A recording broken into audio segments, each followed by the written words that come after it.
Mm.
There we go.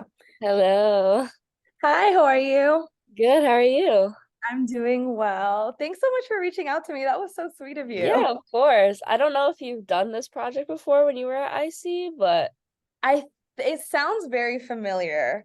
So I must have, but now I'm like so I feel like so far out of college now, even though it was just a few years ago. I feel like yeah. COVID and like everything. I'm like, I don't remember anything. Right. Yeah, no, that, that makes sense. Yeah, I don't know if you had Professor Mirabito for visual journalism, but Yeah. that's who I have right now. So yeah, I reached out to Beck Legato. She's a senior now, and she had like a list of alumni reporters, and I was looking through all the names and I found yours and I saw your work and I was really impressed by what you did. So I figured I'd reach out Thank and you so much. yeah, of course. So this is mostly just gonna be like, I guess just getting advice and like tips and Mhm. tricks for like a current journalist. So I just have some questions and then at the end I'll just ask if there's anything you want to add and then I'll let you go. So I was looking through your stories that you do. You work in New Orleans right now, is it? Yes. Okay. And so it looks like you cover a lot of like, or recently you did a lot of like weather related events. Like Mhm. I saw you did like the fog and stuff. And so I was wondering, like, when you cover like stories about heavier weather, what are some things that you do to keep yourself and your equipment safe? Well, thankfully, I know, like, especially in TV journalism, this conversation is like ever present, but safety for you always comes first. And I know that looks very different station to station and like resources that like different stations have.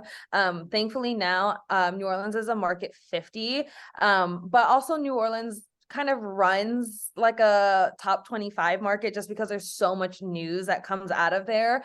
But I was also in like market 70 before, and like I know I have friends who are in like market 120. So like it varies differently, like resources, photogs, stuff like that. But thankfully, my current station is really good with like your safety comes first, and especially when we're doing weather, especially in New Orleans, like we are like prone to like all this crazy weather, whether it's hurricanes or tornadoes recently, stuff like that. So we're very well versed, and like the people who run my newsroom are very well versed in like what that looks like for our reporters, not only in covering it, but just for our safety.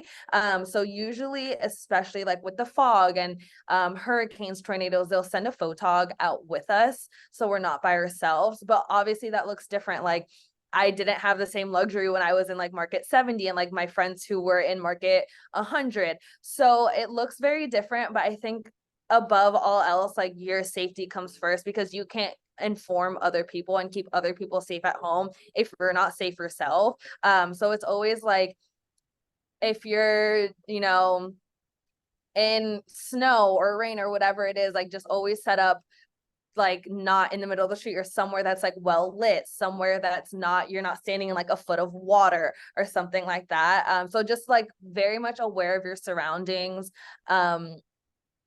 Definitely proper like gear for yourself, whether that's like we all keep like boots and like jackets, like stuff like that in our lockers, and usually like stations will give you a lot of that stuff, or like pay for, some of them will like pay for you get rain boots and stuff like that. And then also for equipment, like in our gear, they'll usually give you with your camera like the rain cover and stuff like that. But again, like it's always like, yes, you want to keep other people safe with your reporting, but at the end of the day, you can't do that if you're not safe. So just be very vocal, and like, I don't know if you're like in Jane Facebook group, but that's a really good resource. And we always are having that discussion too, like how do we keep ourselves safe? And if you feel unsafe, like leave, like don't put yourself in a dangerous situation, because at the end of the day, none of that is worth it. But yeah, it's just very much like be aware of your surroundings.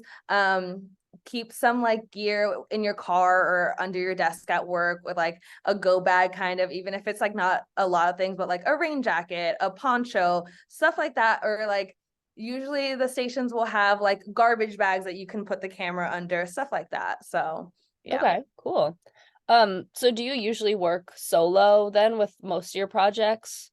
Yes, it depends. I'm technically an MMJ, but again, I'm like very, very lucky. To be honest, my old station wasn't as well resourced, and wasn't as like looking out for my safety as the station is. So thankfully, the station, I'm like very, very lucky that they care about like like people first. Like you're very much a person first, and it's hard because you do have to fight for that sometimes as a reporter, and you'll see that even like in the top 10 markets. Like it's unfortunately always a thing that we're going to have to fight for. But I usually am by myself, unless like I have a live shot, or something like dangerous can happen, even if it's not weather.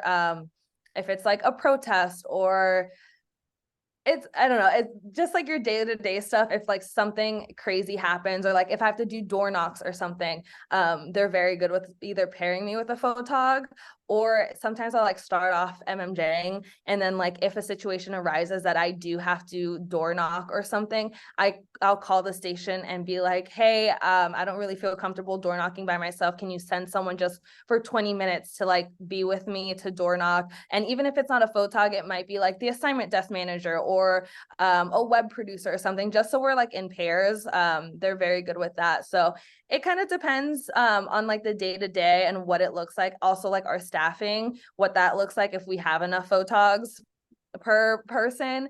But they do try to be like, okay, you're never going live by yourself. And they're very cognizant of like, let's assess what the day looks like and who really needs a photog and who doesn't. But I am an MMJ at the end of the day, and I don't mind like shooting my own stuff, or like my own stand-ups, my own interviews and stuff like that. Awesome. And then how often do you get to pitch stories, and what makes a good pitch for you? So I pitch stories every single day. Obviously those pitches don't get picked up every single day, especially in New Orleans. Again, like we're just it's like a crazy city, and like something's always happening, whether it's like city government or a press conference or something. So a lot of the times we do have at least like one or two things that like we have to cover, like someone has to cover. But I do pitch every day, and in the smaller markets you'll see that that's a little bit different because there's not as much going on. I was in Omaha before, so it wasn't as like hustling and bustling as like New Orleans. Like there wasn't so many like so much crime or like planned press conferences or so much crazy things in city council that we have to, you know, go and cover. So definitely always have pitches, even if you're like, you know, top 10 market or like the big cities. I think having pitches is always good because you, even if you don't get to do them, it helps you understand how the city works and like what the people are, not only what the people are like, but what they find important in the city. And it also just helps you build connections and stuff and just get a better understanding of like the community you're covering and like immersing yourself in that community. I think a good pitch, I've become very like unconventional in my reporting in some ways. Like I know they teach you this in college, like you always have to have like two sources and you always have to have like both sides of the story and all that stuff. And like when you really get into it, sometimes those stories don't call for that. Like sometimes you can just do a one person story. Sometimes you don't even need sound and you just do like an informative or something like that. Like I think you can think outside the box more than what they teach you. Just like keep an eye. I know you have to do it for school, but like I've done stories that like we don't necessarily need sound and like we'll figure it out, or we'll do like a breakdown of like what does this mean and like what does this mean for you as like a viewer and a resident. So my pitches sometimes are like really unconventional in that, like obviously yes, if it calls for it, and like when you can get sound, you know, always think of like for your pitch, who can I talk to, how is this going to impact people? But again, just like keep your mind open of like when I'm pitching this, also back it up, like how can I pitch this so you understand that it doesn't need the conventional, you know, elements of a story. But I think a good pitch will always consist of like something that's going to impact the community or like something that's happening and how it can help the community.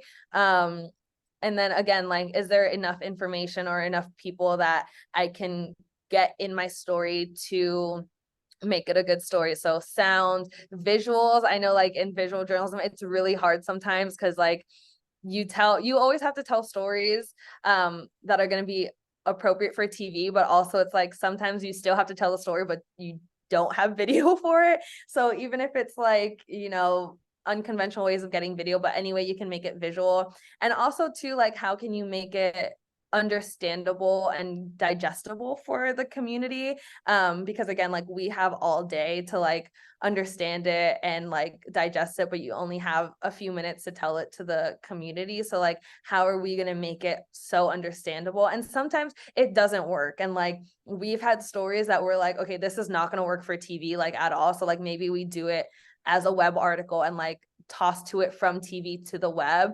So just sometimes you have to understand that sometimes it's like not going to be like, it's going to be really hard to tell on TV and you just have to like find different ways. But yeah, I think a good pitch, definitely something that is very like community centric and how it's going to impact the community or help the community in some way.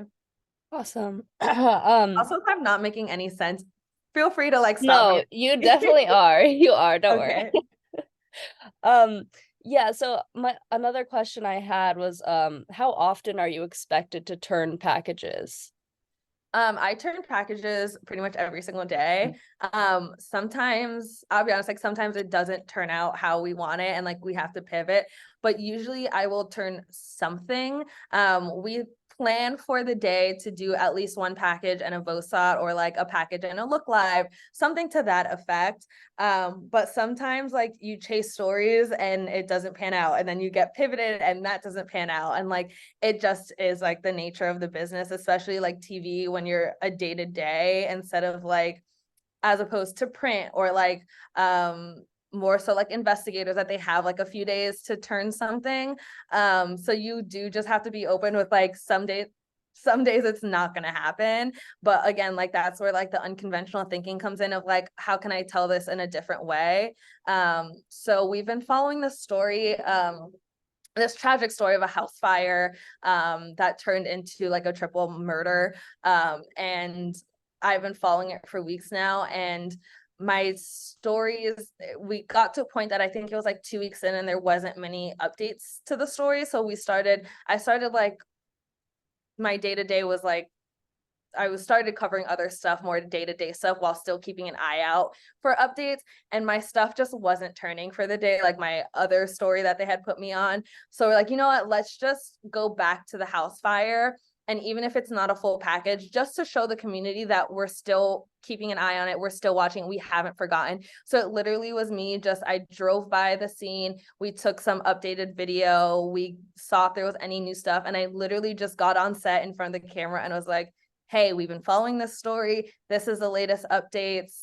Here's what we're expecting in the next few days. And that was it. It was like a 40-second hit on TV. So you just have to be like, yes, the plan is to cover, like do a package every single day. But once you get like a kind of creative with your covering and like what that looks like, you can have a little bit of leeway with what that really looks like. Yeah.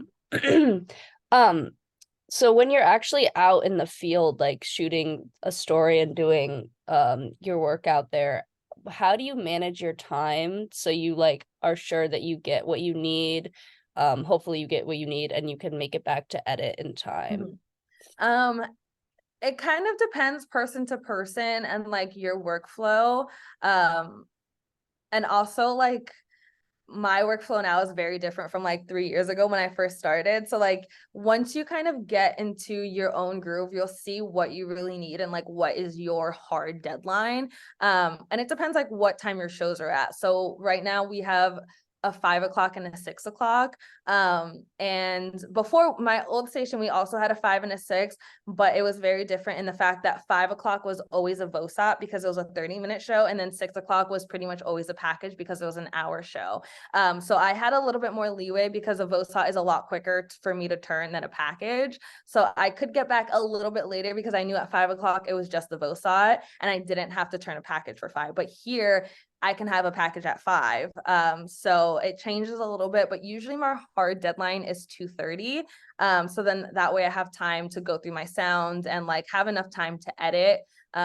We do our station policy is your scripts have to be in an hour and a half prior to show. So 3:30 for 5 o'clock shows and then 4:30 for 6 o'clock shows. But again, you run into like in journalism, like you run into things that like every day is going to be different and you have to be like very open. That's something I had to learn. Like I would be like, oh my God, it's 2:30 and like I don't have like I'm not back at the station, but it takes practice to kind of like pivot and stuff. But yeah, I usually after our morning meeting, I'll usually try to make as many emails and phone calls as I can. If it's more so like that type of package, or if like I have a meeting, if it's like a council meeting set at like 11 o'clock, I try to do as much stuff up front as I can, whether that's like pre-writing, because if I know like what the story is going to be about, like let's say it's like a city council ordinance that I've been covering for like a week or something like that, you kind of know and you will kind of be able to get into those grooves where you can pre-write or like jot down bullet points of like, okay, this is how I imagine my package to be. So that way you can kind of like expedite your process. But yeah, usually I try to get back at 2:30. The earlier you can get things done, the better, whatever that looks like. I know it's hard because like we're on other people's timing. But again, anything you can get done early, whether it's like pulling file video of like, okay, I need a video of like the state capitol. Let me pull that. Like I try to like think of like what are the elements that I'm going to need in my package. Even if I don't know everything, you kind of know a little bit of like once you start doing research and stuff, like the elements that you're going to want to include, at least, even if it doesn't get in there, you're going to want to know like, okay, I want to include this type of video. I'm going to want to include a statement from the city. Let me get that in early. Like, so anything you can do as early as possible, just send it out, get it done, because it just makes your life so much easier, because come 3 o'clock, you're gonna be in like the most hectic, chaotic mode that you can ever think of. So the things that you can eliminate from that 3 o'clock time period or whatever it is the best. And then again, like emailing people, calling people as early as possible. Sometimes I'll even email people like in the morning meeting, or if they're like, okay, you're gonna cover city council, or I do a lot of city council stuff and like city government. So if I can send off a quick email while they're still like figuring stuff out, it takes 5 seconds, but it's gonna give the other person a much greater like grace period of getting back at me. Also, like be very strict with your deadlines with other people. It's something that I've had to learn because I'm very much like, if I can get it in, I can get it in, but then you're kind of compromising like your sanity and like your product at the end of the day. So especially with like officials, I give them usually I tell like residents and community members like a 2:30 deadline, but other people like officials, I'll be like 2 o'clock, because they'll send it after like 30 minutes after your deadline and still think it's okay. So just be very hard with your deadlines and just be realistic. Like, don't feel bad if you need extra time than the person who's sitting next to you and editing their package. Like, everyone is different, and you just like whatever you need to do to get your stuff in, just do it. Like, at the end of the day, what matters is like what gets on TV and the information you get. It doesn't matter how long it took you to do it. So like, and like you'll get better and faster at it as time progresses, and like you'll kind of figure it out. So like try a few different things and like a few different workflows.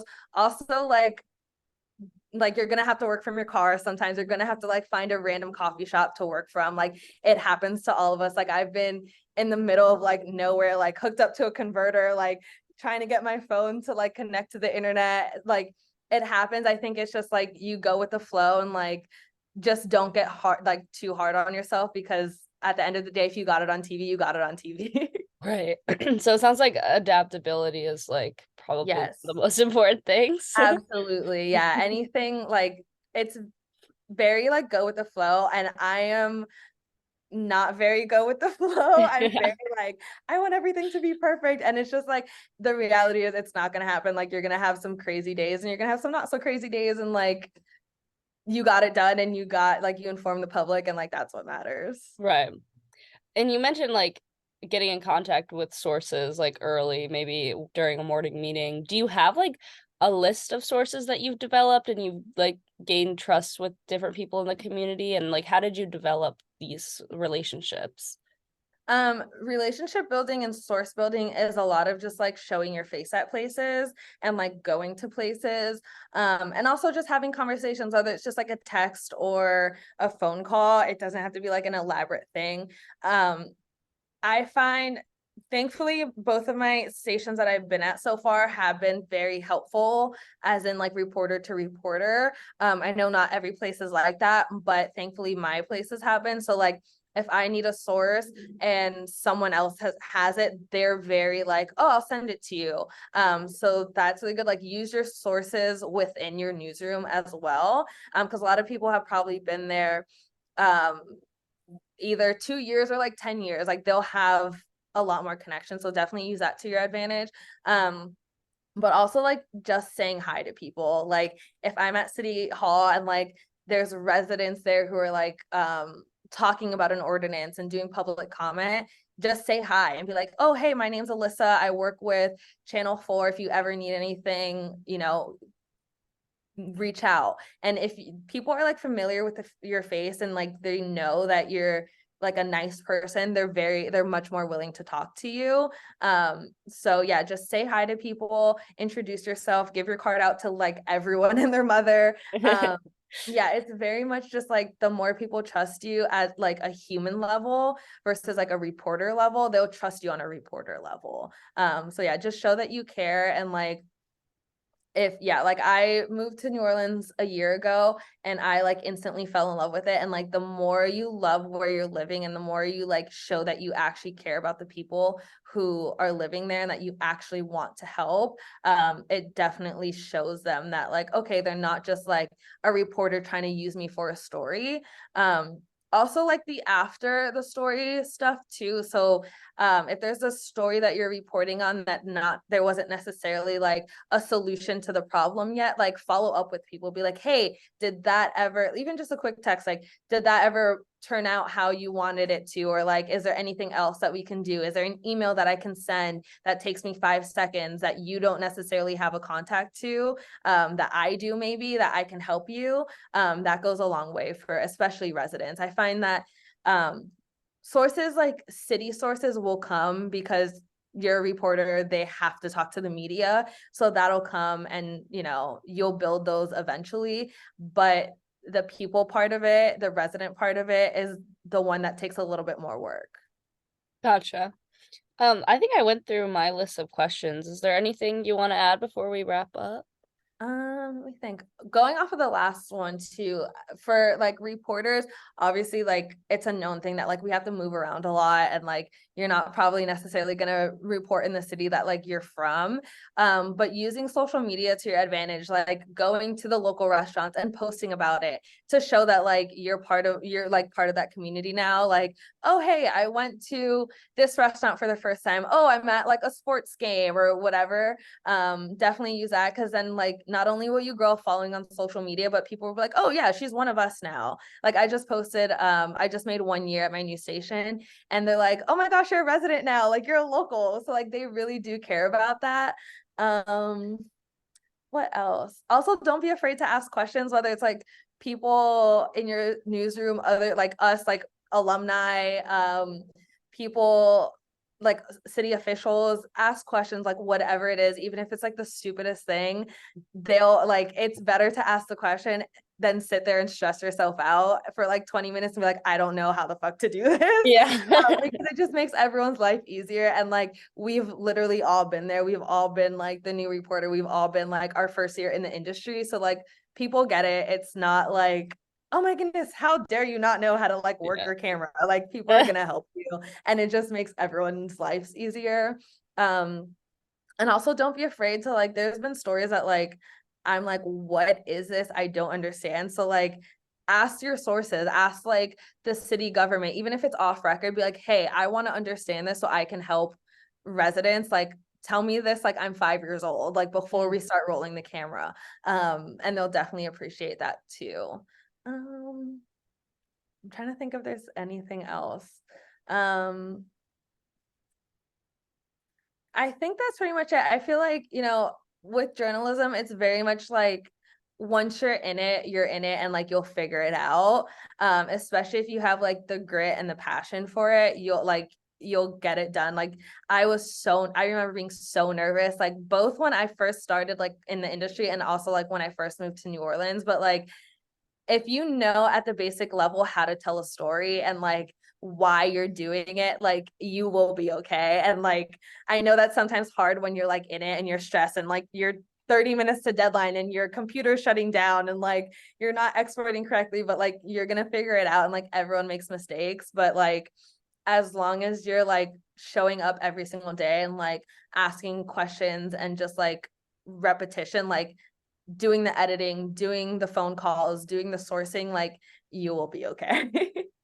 Yeah, that gives me some hope for Yeah, sure. we trust me, we've all been there, especially like my class. We basically started out like in the pandemic, and Yeah. my roommates, 5 out of 6 of us are journalists in like different capacities, but we're all like in the journalism world.